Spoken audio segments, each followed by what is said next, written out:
Aujourd'hui, chiffres à l'appui, je vais vous démontrer qu'il est possible de réaliser une meilleure performance que la majorité des hedge funds les plus puissants de la planète. Et ce, sans être un génie de Wall Street, ni compter sur la moindre chance. Parce que penser l'inverse revient à ignorer la réalité structurelle de ces deux mondes du trading qui sont extrêmement différents. Moi, c'est Noah, trader retail sur le marché des actions américaines depuis plus de 5 ans. Et entre 2021 et 2024, j'ai réussi certaines années à réaliser des performances proches des 100%, performances que beaucoup trouveraient complètement irréaliste pour un trader particulier. Et justement, aujourd'hui, je vais vous prouver par A plus B que de tels résultats ne sont ni dus à un talent hors norme, ni à une chance incroyable, mais bien à un ensemble de paramètres concrets et 100% mesurables. Je vais vous partager sans bullshit la démonstration exacte, 100% mathématique que vous pourrez appliquer dès aujourd'hui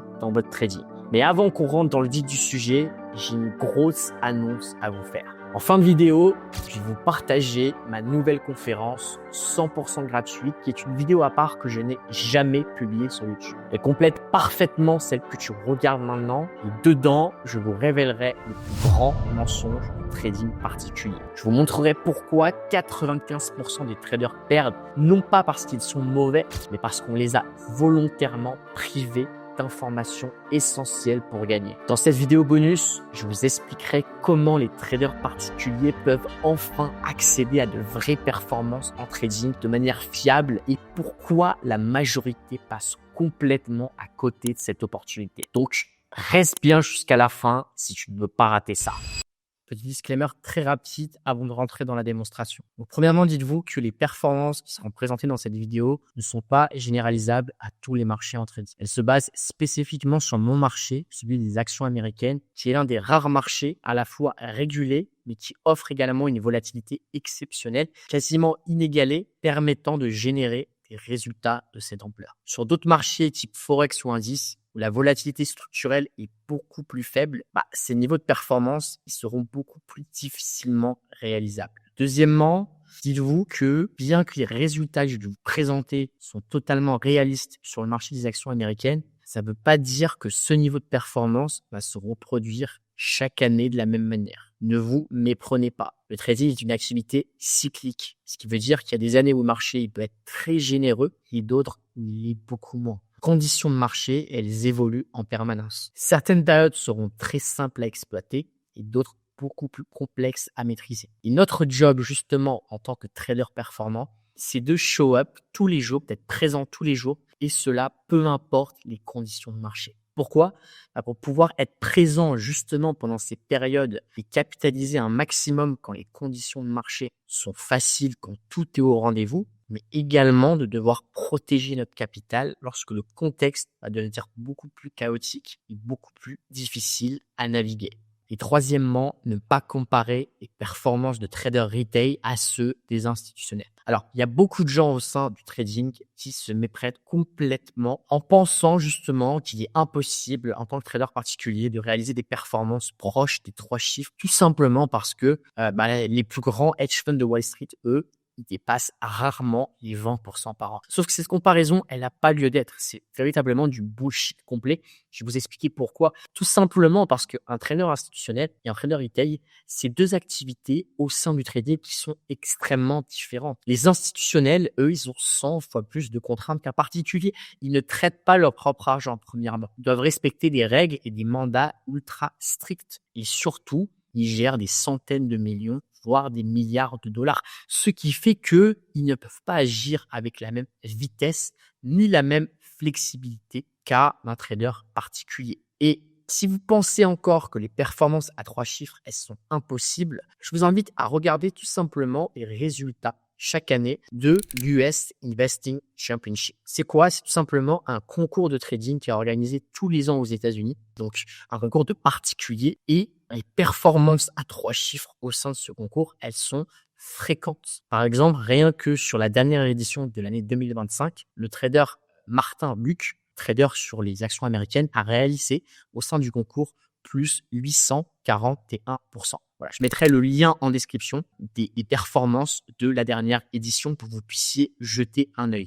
Maintenant, pour rentrer dans le cœur de la démonstration, il faut que vous soyez familier avec les notions suivantes. La première, c'est celle du risque par trade. C'est tout simplement le montant que vous allez risquer sur chacune de vos positions, sur chacun de vos trades. Dans toute gestion de risque optimale, ce montant doit rester globalement le même sur chacun de vos trades. Pour le déterminer, généralement, ce qu'on fait, c'est on va choisir un pourcentage sur votre capital total. Et ce pourcentage devra généralement jamais dépasser des 1%, voire aller 2% au grand maximum de votre capital. Par exemple, si vous avez un capital de 30 000 $, que vous choisissez un risque sur votre equity de 1% du capital, sur chacun des trades, vous allez risquer, vous êtes prêt à perdre 300 $.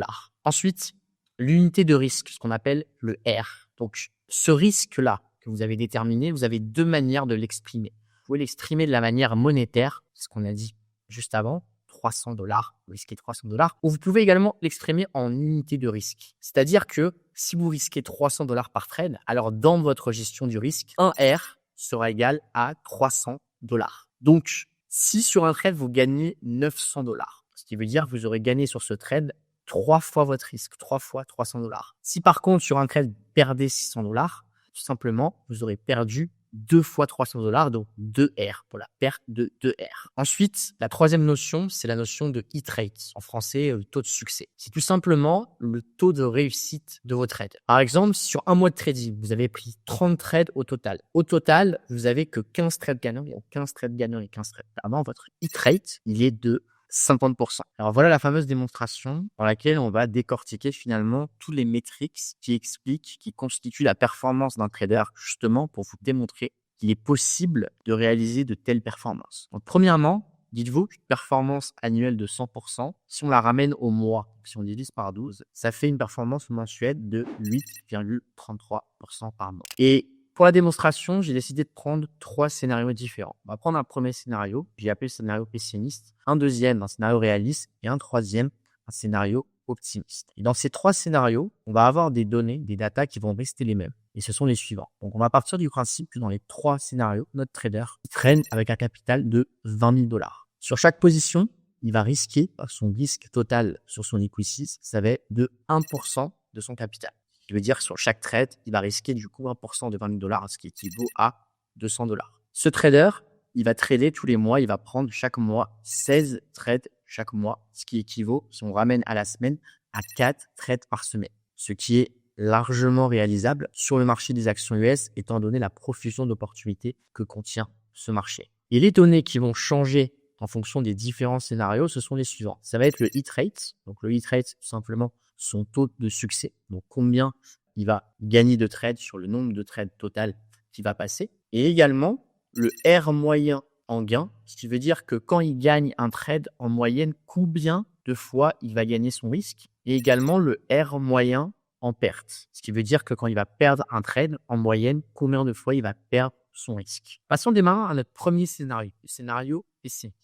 Ici, je vais vous démontrer que même un trader qui a des stats, qui a des métriques qui sont quand même assez faibles, s'il garde une bonne gestion du risque, il va pouvoir néanmoins à la fin de l'année réaliser une performance que beaucoup pourraient considérer comme assez exceptionnelle et que beaucoup de traders n'arriveront jamais à réaliser sur une année. Donc, pour ce trader-là, on va partir du principe qu'il va avoir un hit rate, donc une probabilité de succès de seulement 30%. Ce qui veut dire qu'en moyenne, sur 10 trades, il va en gagner seulement 3 et il va en perdre 7. Donc, si on ramène ces 30% au nombre de trades qu'il va avoir par mois, donc les 16 trades, ça fait environ qu'il va gagner 5 trades et en perdre 11. Alors ici, donc il a 70% de perte ici. Si on fait 70 fois 16, ça fait pas 11. 70% fois 16, ça fait pas 11 exactement, mais ça fait, comme vous pouvez le voir ici, 11,2. Voilà. Et c'est juste pour que vous sachiez, je suis passé à l'entier supérieur. Donc ensuite, on va se poser la question, notre trader, quand il gagne un trade, combien il gagne en moyenne? Combien de fois son risque il va gagner en moyenne? Ici, je suis parti du principe que lorsque notre trader gagne un trade, il va gagner en moyenne 2,5 fois son risque. Son risque étant 200 $, comme on l'a vu, 2,5 fois 200 $, ça fait 500 $. Alors attention, ça ne veut pas dire que sur tous les trades, il va gagner 500 $. Non, mais ça veut dire qu'en moyenne sur tous les trades qu'il gagne, Et certains trades, il va gagner plus. Il va gagner par exemple 1200 $.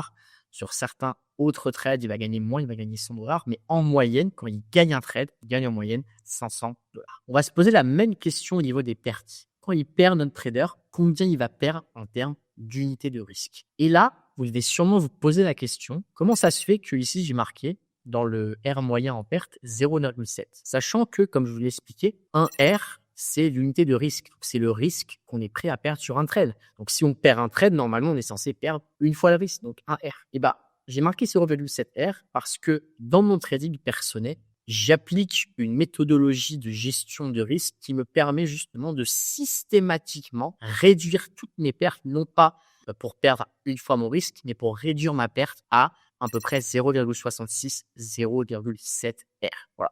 Alors, c'est une méthodologie que j'appelle la méthode des 3 stops. Je ne vais pas l'expliquer ici dans cette vidéo parce que c'est pas le sujet, mais dites-vous que c'est une méthode qui est assez simple à mettre en place. Si vous la mettez en place, vous allez réduire systématiquement tous vos pertes à 0,7 R. Et peut-être que vous vous dites que c'est pas énorme.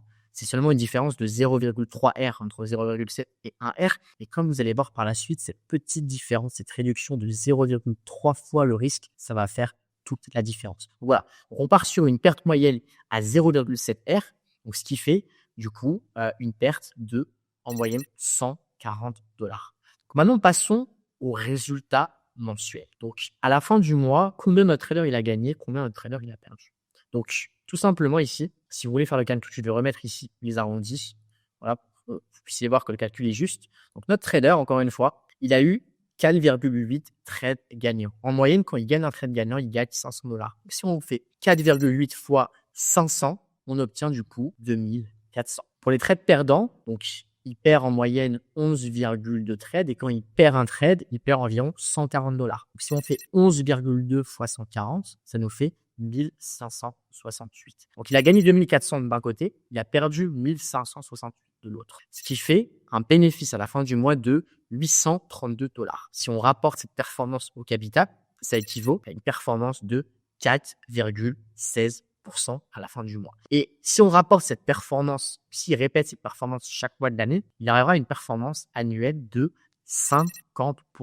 Oui, vous avez bien entendu. 50%, tout en sachant que notre trader, il a un trade de seulement 30%. C'est-à-dire que sur 10 trades en moyenne, il en perd 7. Et il a un gain moyen, encore une fois, de 2,5 R, qui n'est pas du tout incroyable. Voilà, surtout sur le marché des actions US. On voit bien que même avec des stats qui sont tirées vers le bas, des stats qui sont vraiment relativement faibles, si on garde une bonne gestion du risque, si on arrive à systématiquement réduire nos pertes, on peut arriver avec une performance que beaucoup n'arriveront jamais à réaliser, du 50% à l'année. Et pour vous montrer à quel point le fait de réduire systématiquement ses pertes à 0,7, ça a un impact extrêmement important. Ici, je vais remplacer le 0,7 et je vais mettre un R. Voilà, pour qu'on fasse la situation où vous ne perdez pas 0,7 mais un R. On peut voir qu'on passe de 50% à seulement 10% de performance. Donc, c'est une réduction de 40% de la performance annuelle. Vous voyez que cette petite réduction de seulement 0,3 R,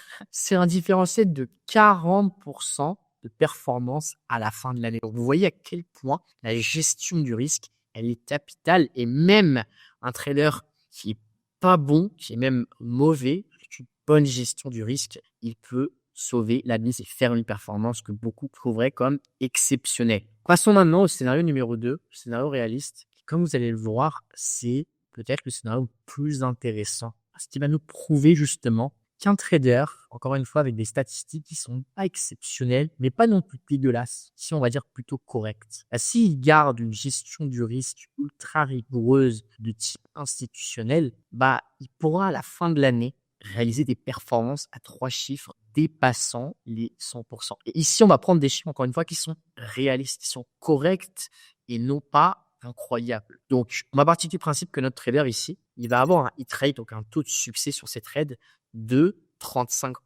Et certains vont me dire, oui, mais 35%, c'est encore un taux de succès qui est relativement faible. Et je peux vous l'accorder, étant donné que dans le scénario pessimiste, on avait pris seulement 30%, donc il y avait une différence de seulement 5%. Donc, est-ce que c'est possible en trading de réaliser hit rates qui sont supérieurs à 35%? Oui, Bien sûr que oui. Certaines années, j'ai même eu des trades qui se sont rapprochés des 55, voire 60%. Mais la question, c'est est-ce que c'est la norme pour un trader particulier? Et la réponse est malheureusement non.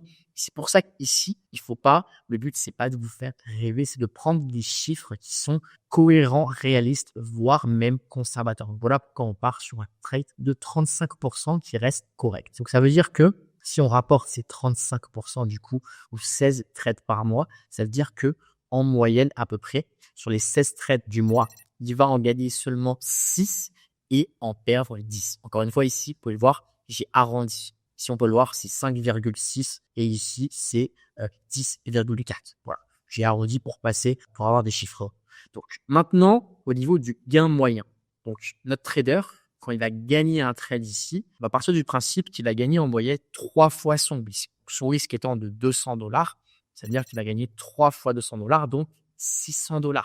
Et encore une fois, ici, on n'a pas voulu prendre quelque chose pour vous faire rêver. Parce que même si, je vous l'accorde, s'il y a bien un seul marché en trading sur lequel il est possible de réaliser des risk-rewards qui explosent les 3, voire des fois qui dépassent les 10, 15, 20, voilà, pour la petite anecdote, le plus gros risk-reward que j'ai eu sur le marché des actions US, je l'ai eu sur une action que j'ai suivie sur plusieurs semaines. À la fin, je suis arrivé à peu près 25,5 fois, donc presque 26 fois mon risque. Mais encore une fois, ici, le but, c'est pas de vous faire rêver, c'est de prendre des chiffres qui sont tirés vers le bas, qui sont voilà, conservateurs. Donc, on part sur du 3 fois le risque en termes de gain, donc une moyenne de gain de $600. Maintenant, en perte, on garde le même système de perte qui nous permet justement de systématiquement réduire nos pertes, donc de passer de 1 R de perte à 0,7, ce qui fait qu'on va encore, quand on perd $140.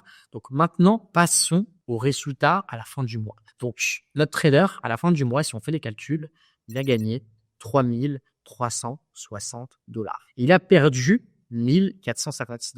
Si on fait la soustraction, ça revient à un bénéfice mensuel de $1,904. Si on le rapporte à son equity, en termes de performance, à son capital, ça revient à une performance de 9,52% sur le mois. Si on rapporte à l'année, et cette même performance tous les mois, on arrive à une performance de 114%. Donc, on voit bien ici concrètement que un trader qui n'a pas des chiffres exceptionnels, voilà, c'est pas pour vous faire rêver, c'est des chiffres qui sont corrects, j'ai envie de dire, qui sont pas non plus dégueulasses, qui sont acceptables, qui sont corrects.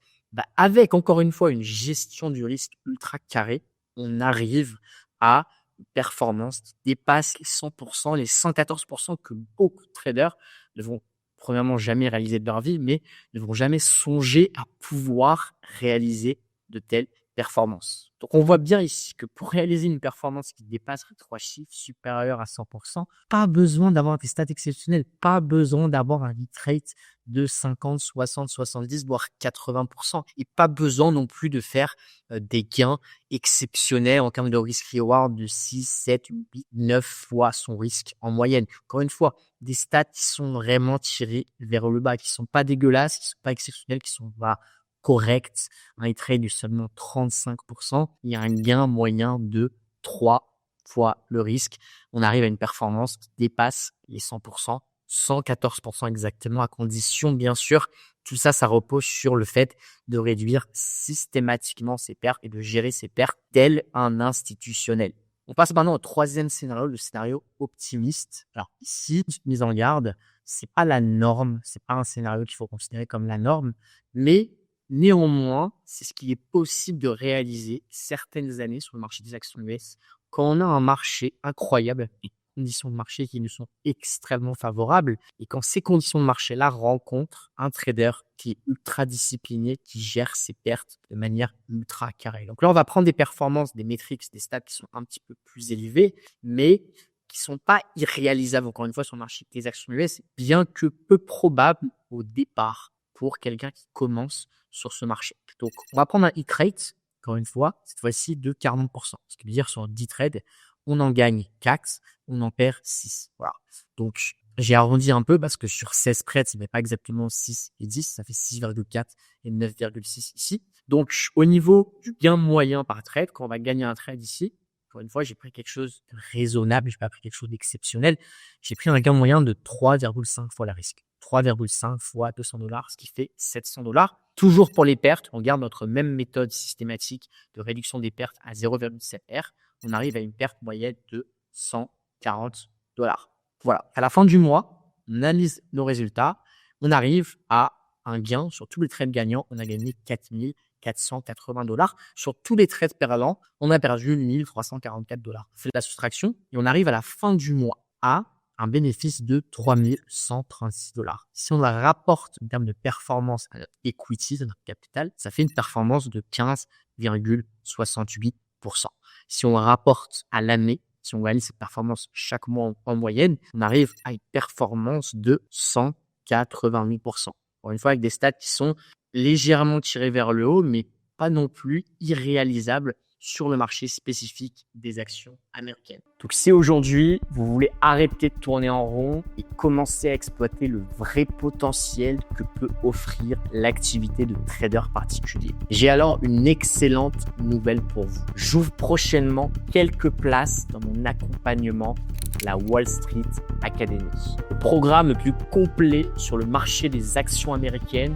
Je vous accompagne pas à pas pour vous permettre de maîtriser le potentiel incroyable du marché le plus performant et régulé au monde. Vous allez y découvrir une méthode robuste, testée, réplicable, construite sur plus de 10 années d'expérience en trading, dont 5 années à temps plein sur ce marché spécifique qui a le potentiel de complètement changer la vie des traders capables de me maîtriser. C'est pour ça que j'ai préparé une vidéo offerte où je révèle le plus grand mensonge du trading particulier et surtout comment sortir une bonne fois pour toutes de cette boucle infernale. Le lien est juste en dessous en description. Je vous invite à visionner la conférence dès maintenant parce que vous comprendrez pourquoi la majorité du trading retail se trompe, comment vous pouvez enfin faire partie de ceux qui gagnent vraiment. C'était Noam, peace out.